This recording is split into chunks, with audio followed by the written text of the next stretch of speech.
അങ്ങനെ ഒരു സിനിമയിൽ അഭിനയിച്ച ആ നായികയെ അടുത്ത പടത്തിലേക്ക് മമ്മൂക്ക സജസ്റ്റ് ചെയ്തതായിട്ട് ജീവിതത്തിൽ ഞാൻ കേട്ടിട്ടില്ല. എപ്പോഴും ഞാൻ കമലിനിടയ്ക്ക് വിളിക്കും, കമലെ അവാർഡ് വാങ്ങിച്ചിട്ട് കുറച്ച് ദിവസങ്ങളായി.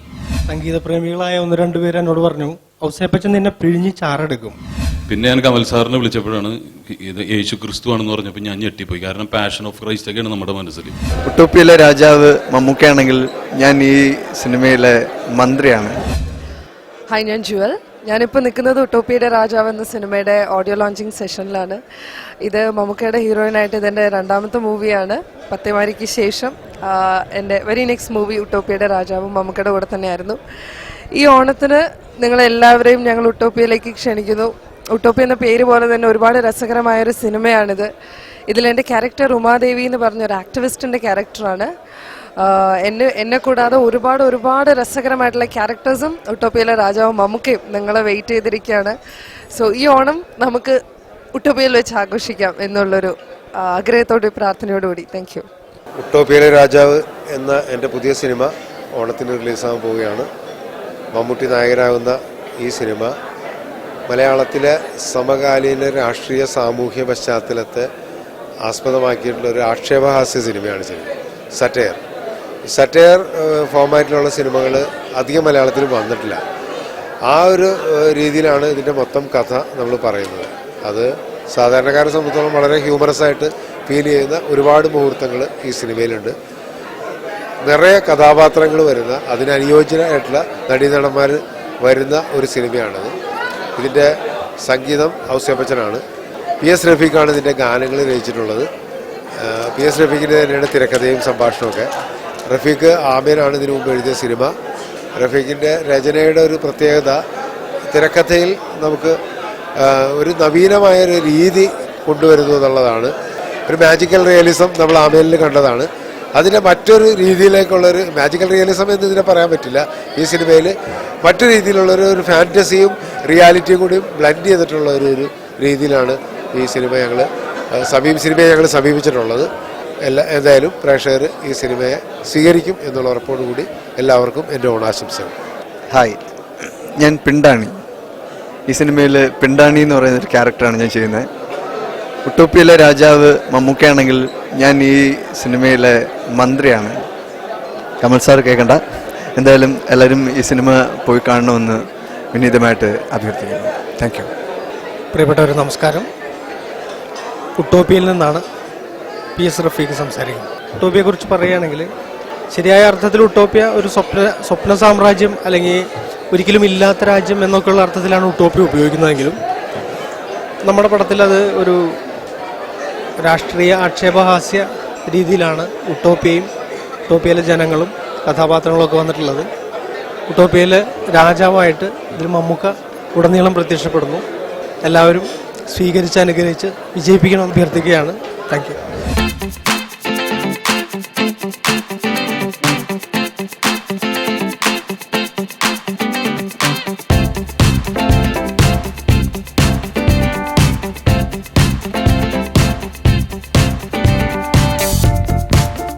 എല്ലാ പ്രിയപ്പെട്ടവർക്കും നമസ്കാരം.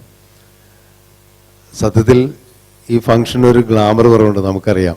രാജാവില്ലാതെ പ്രജകളുടെ ലോഞ്ചാണിത്. മമ്മൂക്കയുടെ അസാന്നിധ്യത്തിലാണ് നമ്മൾ ഈ പരിപാടി നടത്തുന്നത്. അദ്ദേഹം വിദേശത്തായതുകൊണ്ട് അദ്ദേഹത്തിന് എത്തിച്ചേരാൻ കഴിഞ്ഞില്ല. എങ്കിലും അദ്ദേഹത്തിൻ്റെ മനസ്സും അദ്ദേഹത്തിൻ്റെ പ്രാർത്ഥനയൊക്കെ നമ്മളോടൊപ്പമുണ്ട്. പ്രിയപ്പെട്ട സിനിമ എന്നുള്ള രീതിയിൽ ഞാൻ ഉട്ടോപ്പിയിലെ രാജാവിനെ കാണുകയാണ്. ഇതിനൊരുപാട് പ്രത്യേകതകളുണ്ട്, അത് പറയാതെ വയ്യ. ആദ്യമായി PS റഫീഖ്, അദ്ദേഹമാണ് ഇതിന് തിരക്കഥയും ഗാനങ്ങളും സംഭാഷണവും എല്ലാം എഴുതിയിരിക്കുന്നത്. റഫീഖിനെ പേരുകൊണ്ട് നിങ്ങൾക്കറിയാം എന്ന് ഞാൻ കരുതുന്നു. ആമേന് ശേഷം അദ്ദേഹം എഴുതുന്ന തിരക്കഥയാണ്. അതുകൊണ്ട് തന്നെ വലിയ പ്രതീക്ഷയുണ്ട്. എന്നെ സംബന്ധിച്ചോളം റഫീഖ് എൻ്റെ നാട്ടുകാരനും അയൽവാസിയൊക്കെയാണ്. കുട്ടിക്കാലം മുതൽ അറിയാവുന്ന ഒരാളാണ്. അതുപോലെ ഇതിൻ്റെ മറ്റ് സാങ്കേതിക പ്രവർത്തകരെല്ലാം തന്നെ. നീൽ ഡി കുഞ്ഞ്, അദ്ദേഹത്തെ കണ്ടില്ല എവിടെയെങ്കിലും. നീലെത്തിയില്ലേ? നീല് വരുമെന്ന് പ്രതീക്ഷിക്കുന്നു. ക്യാമറാമാൻ അത് കുഞ്ഞ് തന്നെയാണ്. കുഞ്ഞിൻ്റെ കൂടെ എവിടെ വിളിച്ചിരിക്കുകയാണ്. നീൽ ഇങ്ങോട്ട് വന്നിരിക്കും. ക്യാമറാമാൻ, മ്യൂസിക് ഡയറക്ടർ ഔസേപ്പച്ചൻ, അദ്ദേഹത്തിൻ്റെ ചടങ്ങാണത്, ഓഡിയോ ലോഞ്ച് എന്ന് പറയുമ്പോൾ. ഔസേപ്പച്ചനും ഞാനും തമ്മിലുള്ള ബന്ധത്തിന് ഏകദേശം ഒരുപാട് വർഷങ്ങളുടെ പഴക്കമുണ്ട്. അത് എത്ര വർഷം എന്ന് പറഞ്ഞാൽ ഞങ്ങളുടെ പ്രായം വെളിപ്പെടും, അതുകൊണ്ട് പറയുന്നില്ല. ഒരുപക്ഷെ ഞങ്ങളുടെ മറ്റ് സിനിമകളുടെ പാട്ടുകളിൽ നിന്ന് വേറിട്ട് നിൽക്കുന്ന ഒരു രീതിയിലുള്ള പാട്ടുകളാണ്. ആ പാട്ടുകളുടെ ദൃശ്യങ്ങൾ നിങ്ങളെ കാണിക്കണമെന്ന് വലിയ ആഗ്രഹമുണ്ടായിരുന്നു. പക്ഷെ നിറയെ ഗ്രാഫിക്സ് ഉള്ളതുകൊണ്ട് അതിൻ്റെ വർക്ക് കഴിയാത്തതുകൊണ്ട് ഇവിടെ ദൃശ്യങ്ങൾ പ്രദർശിപ്പിക്കാൻ കഴിയില്ല. താരബഹുലം എന്ന് നമ്മൾ പലപ്പോഴും ചില സിനിമകളെ കുറിച്ച് പറയാറുണ്ട്. ഈ സിനിമയെ സംബന്ധിച്ചോളം അക്ഷരാർത്ഥത്തിൽ ശരിയാണ്.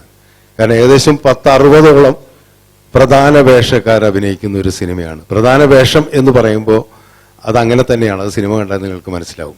മമ്മൂക്കയുടെ കഥാപാത്രത്തെ പോലെ തന്നെ ഇതിലെ ഈ 10-60 കഥാപാത്രങ്ങൾ അവതരിപ്പിക്കുന്നതിൽ ഒരാളെ മാറ്റി നിർത്തിക്കൊണ്ട് ഈ സിനിമ ഇല്ല എന്നുള്ളതാണ്. പക്ഷെ ഒരാളെ കുറിച്ച് എനിക്ക് പറയാതിരിക്കാൻ വയ്യ, ജുവൽ മേരി. ജുവൽ സത്യത്തിൽ നിങ്ങൾക്കെല്ലാവർക്കും ടെലിവിഷൻ രംഗത്ത് വളരെ പരിചിതമായ മുഖമാണ്. ഡിഫോർ ഡാൻസ് എന്ന് പറയുന്ന പ്രോഗ്രാമിലൂടെ വളരെ പരിചിതയായിട്ടുള്ള ആങ്കറാണ് ജുവൽ മേരി. പക്ഷെ ഞാൻ ഒരു ആക്ട്രസ് എന്നുള്ള രീതിയിൽ തന്നെയാണ് ജുവലിനോട് പരിചയപ്പെടുന്നത്. കാരണം ശ്രീ സിദ്ദീഖിന്റെ സെറ്റിൽ വെച്ചിട്ടാണ് മമ്മൂക്ക എൻ്റെ അടുത്ത് പറയുന്നത്, നായികയെ തീരുമാനിച്ചിട്ടില്ലെങ്കിൽ ഞാനൊരാളെ സജസ്റ്റ് ചെയ്യാം, ജുവൽ മേരി എന്ന് മമ്മൂക്ക പറഞ്ഞു. അപ്പൊ ആദ്യത്തെ പടം റിലീസാകാതെ പത്തേമാരിൽ അഭിനയിച്ചു. അതും പ്രായമുള്ള ക്യാരക്ടേഴ്സൊക്കെയാണ് ചെയ്തത്. അതിൽ പല ഏജൊക്കെ ഉള്ള ക്യാരക്ടറാണ് ചെയ്തത്. അങ്ങനെ ഒരു സിനിമയിൽ അഭിനയിച്ച ആ നായികയെ അടുത്ത പടത്തിലേക്ക് മമ്മൂക്ക സജസ്റ്റ് ചെയ്തതായിട്ട് ജീവിതത്തിൽ ഞാൻ കേട്ടിട്ടില്ല. അത് നിങ്ങൾക്ക് എല്ലാവർക്കും നന്നായിട്ട് അറിയാം. കാരണം പലപ്പോഴും മമ്മൂക്ക ഒരു സിനിമ കഴിഞ്ഞാൽ അടുത്ത സിനിമയിൽ അതേ നായികയുടെ പേരെങ്ങാനും നമ്മൾ അബദ്ധത്തിൽ പറഞ്ഞാൽ ഏറ്റവും കൂടുതൽ ചീത്തയായിട്ടുള്ള ആൾക്കാരാണ് ഞങ്ങളൊക്കെ. വേറെ ആരും കിട്ടില്ല നിങ്ങൾക്ക് എന്നൊക്കെ ചോദിച്ചിട്ട് നമുക്ക് പ്രശ്നം ഉണ്ടാക്കുന്ന ആളാണ് നമുക്ക് എല്ലാവർക്കും അറിയാം. പക്ഷെ ജുവലിന്റെ പേര് നമുക്ക് അടുത്ത പടത്തിന് സജസ്റ്റ് ചെയ്തു എന്നാണ് ഞാൻ പറഞ്ഞത്. അതുകൊണ്ടാണ് ആ മൊമെന്റ് ജുവലിന്റെ ജീവിതത്തിലെ ഏറ്റവും സുവർണ നിമിഷമാണ്. ജുവൽ ഈ സിനിമയിലും വളരെ ശക്തമായ ഒരു കഥാപാത്രത്തെയാണ് അവതരിപ്പിച്ചിരിക്കുന്നത്. വളരെ പ്രതീക്ഷയുള്ള ഒരു അഭിനേത്രിയാണ്. മലയാള സിനിമയ്ക്ക് പുതിയൊരു വളരെ പ്രോഗ്രസീവ് ആയിട്ടുള്ളൊരു നായികയെ കിട്ടിയിരിക്കുന്നു എന്ന് തന്നെ നമുക്ക് അഭിമാനിക്കാം. എൻ്റെ പ്രിയപ്പെട്ട സഹപ്രവർത്തകർ ജോഷേട്ടനും സിദ്ദീഖ്, സിബി, സിയാദ്, ഔസേപ്പച്ചൻ എല്ലാവരും ഉണ്ട് ഇവിടെ. എല്ലാവരുടെയും പേര് ഞാൻ പറയുന്നില്ല. അതുപോലെ നിർമ്മാതാക്കളുണ്ട് ഒരുപാട് പേര്, സംഘടനാ പ്രവർത്തകരുണ്ട്, ആൻഡോ ജോസഫ് ഉണ്ട്. ആൻഡോ ഇതിൻ്റെ ഒരു എന്താ പറയുക തുടക്കം മുതൽ ഈ സിനിമ ഉണ്ടാകാൻ എന്നെ പ്രേരിപ്പിച്ചല്ലേ എൻ്റെ കൂടെ നിന്ന ഒരാളാണ്. മമ്മൂക്കയുടെ സാന്നിധ്യത്തിൽ ജോർജ് ഉണ്ട്. എല്ലാവരെയും ഞാൻ എൻ്റെ നമ്മളെന്താ ഒരു കൂട്ടായ്മയുടെ സാന്നിധ്യം നമ്മൾ പങ്കുവെക്കുകയാണ്. എൻ്റെ പേര് പറഞ്ഞപ്പോൾ കൈയടിച്ചില്ല. അപ്പം ഞാൻ വിചാരിച്ചു ഞാൻ ഇതിൻ്റെ സംഗീതം ചെയ്യുന്നത് നിങ്ങൾക്ക് ഇഷ്ടമായിട്ടുണ്ടാവില്ല എന്ന്. അത് തിരുത്തപ്പെടുന്ന രൂപത്തിൽ 2 പാട്ട് എനിക്ക് ഇതിൽ ഈ പടത്തിൽ 3 പാട്ട് ചെയ്തു, ഒരു പാട്ട് പടത്തിലില്ല. അപ്പോൾ 2 പാട്ടുണ്ട്. അത് വളരെ ഭംഗിയായിട്ട് വന്നിട്ടുണ്ട്. നിങ്ങൾ ഒരുപക്ഷെ തീർച്ചയായിട്ടും കൈയടിക്കുമെന്നാണ് എൻ്റെ വിശ്വാസം. കഴിഞ്ഞ പടത്തിനും എപ്പോഴും ഞാൻ കമലിനിടയ്ക്ക് വിളിക്കും, കമലെ അവാർഡ് വാങ്ങിച്ചിട്ട് കുറച്ച് ദിവസങ്ങളായി, കുറച്ച് നാളായി, കുറച്ച് വർഷമായി, ഒരു പടം ചെയ്യുക. അങ്ങനെ ചെയ്താണ് കഴിഞ്ഞ പടം നടൻ. പറഞ്ഞ പോലെ തന്നെ അവാർഡ് എനിക്ക് വാങ്ങിച്ചു തന്നു. Anyhow, I should say thanks to Kamal for that again calling me for this second venture also. അപ്പോൾ കമലിൻ്റെ ഒരുപാട് ഇൻസ്പിറേഷൻസ്, തോട്ട്സ്, പുതിയ പുതിയ തോട്ട്സ് ഈ പടത്തിന് പുതിയ പാട്ടുകൾ ഉണ്ടാക്കാൻ സഹായിച്ചിട്ടുണ്ട്. ഒപ്പം അതിശക്തമായ ഒരു ഇടപെടൽ സംഗീതത്തിലും കൂടി ഉണ്ടാക്കിയിട്ടുള്ള ഒരു വ്യക്തിയുടെ പേര് പറയാതിരിക്കാൻ വയ്യ. അതാണ് മിസ്റ്റർ റഫീഖ്. റഫീഖ് അഹമ്മദ് അല്ല, റഫീഖ്. ന്യൂ ജെൻ എന്നൊക്കെ ഇപ്പോൾ വിശേഷിപ്പിക്കുന്നുണ്ട്. അദ്ദേഹത്തിനെ കണ്ടാൽ ന്യൂജനായിട്ട് തോന്നുകയില്ല. ഞാൻ കണ്ടപ്പോൾ ഇങ്ങനെ എന്താണ് ന്യൂജൻ, ഒരിക്കലും തോന്നില്ല. നമ്മളെക്കാളൊക്കെ ഒരു പഴഞ്ചനായിട്ടുള്ള രീതിയിലുള്ള ഒരാളായിരിക്കുമോ എന്നൊക്കെ എനിക്ക് സംശയം തോന്നി. പക്ഷേ സൃഷ്ടിയുടെ ഭാഗം വന്നപ്പോൾ അദ്ദേഹം ശരിക്കും ന്യൂജൻ ആണെന്ന് എനിക്ക് മനസ്സിലായി. അതുകൊണ്ട് തന്നെ എനിക്ക് വളരെ ഭംഗിയായിട്ട് ഇതിൽ വ്യത്യസ്തമായ നല്ല ഗാനങ്ങൾ ഉണ്ടാക്കാൻ സാധിച്ചിട്ടുണ്ട്. അത് നിങ്ങൾക്ക് ഇഷ്ടപ്പെടണം. ഈ പടം ഞാൻ ഇതിൻ്റെ അനൗദ്യോഗികമായ ഒരു കോപ്പി കണ്ടു. അനൗദ്യോഗികം എന്ന് വെച്ച് കഴിഞ്ഞാൽ വ്യാജനല്ല, ഫിനിഷ് ആവാത്തൊരു പ്രൊഡക്റ്റ് കോപ്പി ഞാൻ കണ്ടു. വളരെ ഭംഗിയായിട്ടുണ്ട്. എല്ലാവരുടെയും പ്രാർത്ഥന വേണം. ഈ സംരംഭം വിജയിക്കട്ടെ. എൻ്റെ പ്രൊഡ്യൂസേഴ്സിനും എല്ലാവർക്കും ഒരുപാട് ആശംസകൾ നേർന്നുകൊണ്ട് എൻ്റെ വാക്ക് നിർത്തും. പബ്ലിക്കായിട്ട് പറയാം, ഞാൻ അത്ര പഴഞ്ചനല്ല. ഇദ്ദേഹത്തിന് വേണ്ടി പാട്ട് എഴുതാൻ പോകുന്നു എന്ന് പറഞ്ഞപ്പോൾ വളരെ അടുത്ത സംഗീതപ്രേമികളായ 1-2 പേര് എന്നോട് പറഞ്ഞു, ഔസേപ്പച്ചൻ നിന്നെ പിഴിഞ്ഞ് ചാറെടുക്കും. പക്ഷെ പരിചയപ്പെട്ട് ഒരു 10 മിനിറ്റ് കഴിഞ്ഞപ്പോൾ എനിക്ക് മനസ്സിലായി പുള്ളിക്കാരനും എന്നെ പോലെ തന്നെ നല്ലൊരു മേട്ടയാണ്. മേട്ട ഞങ്ങളുടെ തൃശ്ശൂർക്കാരുടെ ഭാഷയാണ്. പക്ക അദ്ദേഹത്തിൻ്റെ കൂടെ പാട്ടുകൾ ചെയ്യാൻ കഴിഞ്ഞതിൽ എനിക്ക് വളരെയധികം സന്തോഷമുണ്ട്. ഉട്ടോപ്പിയയിലെ രാജാവിൻ്റെ ഈ ടൈറ്റിൽ എഴുതിയിരിക്കുന്നത് കണ്ടാൽ ഈ ബലൂണിൽ കാറ്റ് നിറച്ചിട്ടാണ് അത് എഴുതിയിരിക്കുന്നത്. അതിൽ തന്നെ മുഴുവനും ഉണ്ട് ഉട്ടോപ്യ എന്താണെന്ന്. ഒരു സൂചി കൊണ്ട് നിങ്ങൾക്ക് വിമർശനത്തിന്റെ ഒരു സൂചി കൊണ്ട് അതൊന്ന് കുത്തി പൊട്ടിക്കാവുന്നേ ഉള്ളൂ. പക്ഷെ തൊടാതിരുന്നാൽ, യുക്തി പ്രയോഗിക്കാതിരുന്നാൽ അത് വളരെ മനോഹരമാണ്. ഉട്ടോപ്യ വളരെ മനോഹരമാണ്. നമ്മുടെയൊക്കെ ജീവിതത്തിൽ യുക്തിയേക്കാൾ കൂടുതൽ സ്വപ്നങ്ങളാണ്. ഏറ്റവും നന്നായിട്ട് സ്വപ്നമില്ലാതെ ഒരു മനുഷ്യന് ജീവിക്കാൻ കഴിയില്ല. സ്വപ്നമാണ് എന്നെയും നിങ്ങളെയൊക്കെ ജീവിപ്പിക്കുന്നത്. അപ്പോൾ ഉട്ടോപ്യ നമ്മുടെയൊക്കെ സ്വപ്നം പോലെ നന്നാവാൻ പ്രാർത്ഥിക്കണം. ഞാനും പ്രാർത്ഥിക്കാം. നന്ദി. സംഭവിക്കാത്ത കാര്യങ്ങൾ നടക്കുന്ന സ്ഥലം എന്ന് വിളിക്കുന്ന ഒരു സ്ഥലമാണ് ഉട്ടോപ്യ. അവിടുത്തെ രാജാവ് എന്ന് പറയുന്നതിനകത്ത് തന്നെ ഒരു കൗതുകമുണ്ട്, ഒരു സർക്കാസിസമുണ്ട്. ഇതൊരു രസകരമായ സിനിമയായിരിക്കും എന്നുള്ളതിൽ യാതൊരു സംശയവുമില്ല. അതിൻ്റെ പിന്നണി പ്രവർത്തകരൊക്കെ അത്രയും പ്രഗത്ഭരാണ്. പിന്നെ ഇതിൻ്റെ ടൈപ്പിലെ പ്രത്യേകതയും ഞാൻ ശ്രദ്ധിച്ചു. ഇതിൻ്റെ ടൈപ്പ് ബലൂണിൽ കാറ്റ് നിറച്ചിട്ട് കെട്ടിയിരിക്കുകയാണ്. അതിൽ തന്നെ ഒരു രസമുണ്ട്. എന്തുകൊണ്ടും ഈ സിനിമയ്ക്കും ഈ സിനിമയിലെ അണിയറ പ്രവർത്തകർക്കും ഇതിൻ്റെ സംവിധായകൻ ശ്രീ കമലിന്, അതുപോലെ എൻ്റെ സുഹൃത്തുക്കളായ നൗഷാദിനും ഹസീബിനും, ഈ സിനിമയിലെ നമ്മുടെ സൂപ്പർ മെഗാസ്റ്റാർ മമ്മൂക്കയ്ക്കും ഒരു വൻ വിജയം, അതുപോലെ നമ്മുടെ ജ്വൽമേരിക്കും, ഇതിൽ പ്രവർത്തിച്ച എല്ലാവർക്കും സന്തോഷം തരുന്ന ഒരു വൻ വിജയം ഈ സിനിമയിൽ ഉണ്ടാവട്ടെ എന്ന് ആത്മാർത്ഥമായി ആശംസിക്കുന്നു, പ്രാർത്ഥിക്കുന്നു. നന്ദി, നമസ്കാരം. ആദ്യം ഞാൻ നന്ദി പറയുന്നത് ദൈവത്തിനാണ്. കാരണം എനിക്ക് നഷ്ടപ്പെട്ട ഒരു യൂട്ടോപ്യ ഇതിനു മുൻപുണ്ടായിരുന്നു. സെല്ലുലോയിഡ് കമൽ സാർ എന്നെ വിളിച്ചിരുന്നു. വലിയൊരു വേഷമായിരുന്നു, അത് ചെറുതാക്കി കളഞ്ഞ് ഞാൻ ഇല്ലാത്തതുകൊണ്ട്. ഞാൻ വലിയ നടനായിട്ടൊന്നുമല്ല. പിന്നെ സ്വപ്നസഞ്ചാരിയിൽ വിളിച്ചു, അതും എനിക്ക് ചെയ്യാൻ സാധിച്ചില്ല. മൂന്നാമത് വിളിച്ചത് അദ്ദേഹത്തിൻ്റെ മകൻ്റെ കല്യാണത്തിനാണ്. അത് ഞാൻ ഓടിപ്പിടിച്ചെത്തി. രണ്ടും എൻ്റെ ആദ്യത്തെ കമ്മിറ്റ്മെൻറ്റ്സ് കൊണ്ട് പങ്കെടുക്കാൻ സാധിക്കാതെ പോയതാണ്. അപ്പോൾ വീണ്ടും എന്നെ വിളിച്ചപ്പോൾ അത്ഭുതപ്പെട്ടു പോയി. കാരണം അങ്ങനെ വിളിക്കില്ല സംവിധായകർ. കാരണം ആദ്യത്തെ 2 പടത്തിൽ വിളിച്ചില്ല, അവനൊക്കെ വലിയ ഇതാന്ന് പറഞ്ഞ് തഴഞ്ഞു കളയും. പക്ഷെ എന്നെ ക്ഷണിച്ചതിന് കാൽക്കൽ തൊട്ട് ഞാൻ നമിക്കുകയാണ്. കാരണം കൈയടിക്കണം. കാരണം അങ്ങനെ ഒരു പുതിയ തലമുറയിലൊരാളെ പ്രോത്സാഹിപ്പിക്കുമ്പോൾ. അപ്പോൾ വിളിച്ചു കഴിഞ്ഞപ്പോൾ എന്നെ സഞ്ജുവാണ്, കൺട്രോളറാണ് വിളിച്ചത്. കമൽ സാറിൻ്റെ പടമാണെന്ന് പറഞ്ഞു. അപ്പോൾ എന്ത് വേഷം എന്ന് പറഞ്ഞപ്പോൾ പുള്ളിയൊന്നും പറഞ്ഞില്ല, യേശുവാണെന്നൊക്കെ പറയണ്ടെന്ന് പറഞ്ഞു. ഒന്നും അറിയില്ല. ഉടനെ എനിക്കൊന്നും മനസ്സിലായില്ല. യേശുവാടാ, യേശുവാണ്. ഞാൻ പറയേ എന്താന്ന് പറ, അതൊക്കെ പറയാ നീ വാ പറഞ്ഞു. പിന്നെ ഞാൻ കമൽ സാറിനെ വിളിച്ചപ്പോഴാണ് ഇത് യേശു ക്രിസ്തു ആണെന്ന് പറഞ്ഞപ്പോൾ ഞാൻ ഞെട്ടിപ്പോയി. കാരണം പാഷൻ ഓഫ് ക്രൈസ്റ്റ് ഒക്കെയാണ് നമ്മുടെ മനസ്സിൽ. അത്യാവശ്യം ക്ലീറ്റസ് വരെ എത്താം. പക്ഷേ യേശുവോ എന്ന് ചോദിച്ചപ്പോൾ പറഞ്ഞ് ഇതൊരു മെനകെട്ട യേശുവാണെന്ന് പറഞ്ഞു.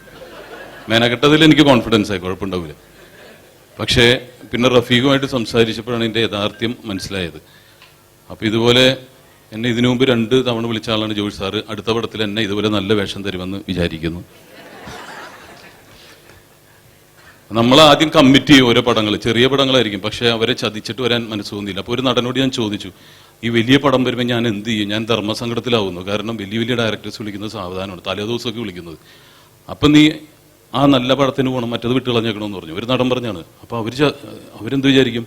ഫോൺ ഓഫ് ചെയ്ത് വെച്ചാറാ, പിന്നെ വിളിക്കൊന്നുമില്ല.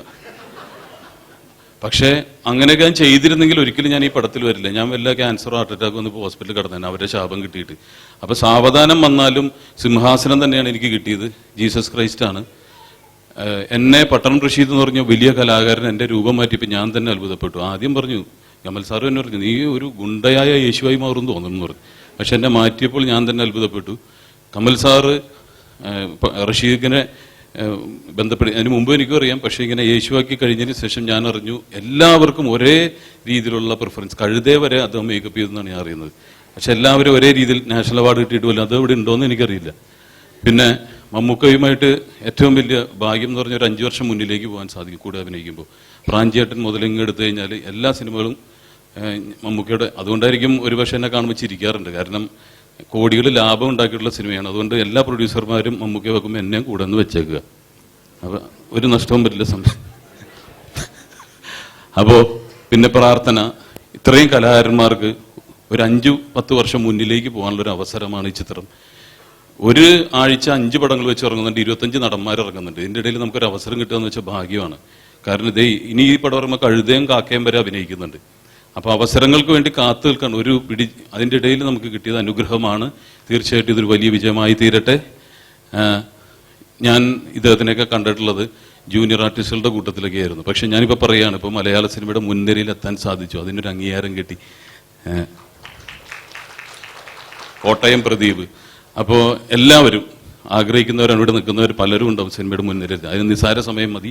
ഇതുപോലുള്ള സംവിധായകരും എഴുത്തുകാരും വിചാരിച്ചാൽ മതി. റഫീഖിനെ പോലുള്ള വലിയ എഴുത്തുകാരും ഇതുപോലുള്ള സംവിധായകരും വിജയിച്ചാൽ ഞങ്ങളെപ്പോലുള്ള കലാകാരന്മാർക്ക് ഇതുപോലെ മുൻനിരയിൽ എത്താൻ സാധിക്കും. അതിന് 1000 നന്ദി. ഇത് വലിയ വിജയത്തിലെത്തും. Thank you very much. Thank you. കമലും മമ്മൂട്ടിയും ഒന്നിക്കുമ്പോൾ വീണ്ടും മലയാളികൾ ഏറെ പ്രതീക്ഷയിലാണ്. മഴയത്ത് മുമ്പേയും രാപ്പകലും ഒക്കെ നമ്മുടെ ഓർമ്മയിലുണ്ട്. അതോടൊപ്പം ഔസേപ്പച്ചനുമായി കമൽ ആദ്യം ചെയ്ത സിനിമ ഉണ്ണികളെ ഒരു കഥ പറയാം എന്നാണ് എൻ്റെ ഓർമ്മ. അതിനുശേഷം നിരവധി ഉള്ളടക്കം പോലെയൊക്കെ അതിമനോഹരമായ പാട്ടുകൾ ഈ കൂട്ടുകെട്ടിൽ നിന്ന് മലയാളികൾക്ക് ലഭിച്ചിട്ടുണ്ട്. തീർച്ചയായിട്ടും ഉട്ടോപ്പിയിലെ രാജാവിലെ പാട്ടുകളും കാലത്തിൻ്റെ മാറ്റത്തിനൊപ്പം സഞ്ചരിക്കുന്ന സംഗീതവുമായിട്ട് വരികളുമായിട്ട് നമ്മുടെ മുമ്പിലേക്ക് എത്തുകയാണ്. ഈ ഓണക്കാലം തീർച്ചയായിട്ടും കഥയും കാമ്പും കഴമ്പുമുള്ള ഒരു നല്ല ചിത്രം നമുക്ക് പ്രതീക്ഷിക്കാം. എല്ലാ ആശംസകളും. നന്ദി.